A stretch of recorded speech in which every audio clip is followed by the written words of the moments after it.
আসসালামু আলাইকুম বন্ধুরা, আমি এই ভিডিওতে দেখিয়ে দেবো কিভাবে আপনারা বাংলালিংক সিমে মিনিট কিনতে পারেন। এর জন্য কি করতে হবে, আপনাদের প্রথমে যে কাজটি করতে হবে, আগে কিন্তু আমরা *888# ডায়াল করলে কিন্তু মিনিট কিনতে পারতাম, এখন পাচ্ছি না। এখন সেটা হচ্ছে এমবির জন্য, আমি দেখিয়ে দিচ্ছি।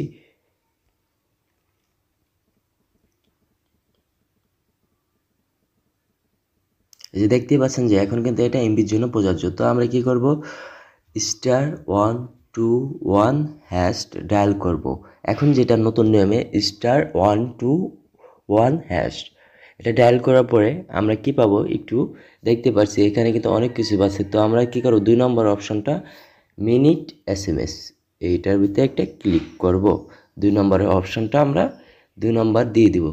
তারপর দিয়ে দেওয়ার পরে একটু ওয়েট করতে বলবে, তো আমরা সরাসরি কী করবো, একটু ওয়েট করবো। ওয়েট করার পরে কিন্তু এখানে দেখতে পাচ্ছেন যে 14 মিনিট 10 টাকা 24 ঘন্টা। তো এখানে কিন্তু আপনার সেরা সেরা অফারগুলো পেয়ে যাবেন। তারপর 25 মিনিট 20 টাকা 2 দিন। তো এইখানে আপনার অনেকগুলো অফার পেয়ে যাবেন। তো আশা করি আমার এই ভিডিওটা আপনাদের উপকার হয়েছে। তো ভিডিওটা যদি উপকার হয়ে থাকে তাহলে অবশ্যই আমার চ্যানেলটি সাবস্ক্রাইব করতে ভুলবেন না, আর ফেসবুক থেকে দেখলে ফলো করতে ভুলবেন না। তো দেখা হবে পরবর্তী কোনো ভিডিওতে। সে পর্যন্ত ভালো থাকেন, সুস্থ থাকেন, আল্লাহ হাফেজ।